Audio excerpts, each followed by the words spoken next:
بسم اللہ الرحمن الرحیم۔ انجینئر علی مرزا صاحب جو نعرہ لگاتے ہیں کہ بابت شیء کوئی نہیں، اس نعرے میں کتنا دم ہے اور کتنی حقیقت ہے، اس کو جاننے کے لیے بزرگوں کے جو فضائل ہیں، ہم اس کی سیریز کا ایپیسوڈ نمبر 2 لے کر آئے ہیں، اور آج ہم جو حدیث سننے والے ہیں وہ حدیث ہے صحیح مسلم میں، اور حدیث کا نمبر ہے 6508، 6508 نمبر حدیث، اور اس کے راوی ہیں حضرت ابو ہریرہ رضی اللہ تعالی عنہ۔ جریج نام کے ایک نیک شخص اپنی عبادت گاہ میں عبادت کر رہے تھے۔ ان کی ماں نے جب انہیں بلایا تب وہ نماز پڑھ رہے تھے، تو جریج نے سوچا ایک طرف میری ماں ہے اور ایک طرف میری نماز ہے، تو انہوں نے اپنی نماز کو ترجیح دی، وہ واپس چلی گئیں۔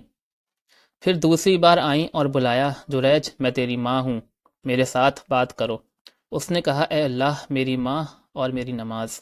انہوں نے نماز کو ترجیح دی، تو ماں نے دعا کی اے اللہ، یہ جریج، یہ میرا بیٹا ہے، میں نے اس سے بات کی ہے، اس نے میرے ساتھ بات کرنے سے انکار کر دیا ہے، یا اللہ تو اسے بدکار عورتوں کا منہ دکھانے سے پہلے موت نہ دینا۔ حضور صلی اللہ علیہ وسلم نے فرمایا اگر وہ اس کو یہ بد دعا دیتی کہ وہ فتنے میں مبتلا ہو جائے تو وہ ہو جاتا۔ فرمایا کہ بھیڑیوں کا ایک چرواہا اس کی عبادت گاہ کی پناہ لیا کرتا تھا۔ بستی سے ایک عورت نکلی، چرواہے نے اس کے ساتھ بدکاری کی، وہ عورت حاملہ ہو گئی اور ایک بیٹے کو جنم دیا۔ اس عورت سے پوچھا گیا یہ کیا ہے؟ اس بیٹے کے بارے میں پوچھا گیا، اس نے کہا یہ اس عبادت گاہ والے شخص سے ہوا ہے، یعنی اس عورت نے جریج نام کے اس نیک شخص پر تہمت لگائی۔ تو بستی والے لوگ اپنے پھاوڑوں کو لے کر آئے، انہوں نے جریج کو بلایا، انہوں نے اسی وقت ان کو بلایا تھا جب وہ نماز پڑھ رہے تھے، اس لیے انہوں نے ان لوگوں سے یہ بات نہ کی۔ لوگوں نے ان کی عبادت گاہ گرانا شروع کر دی۔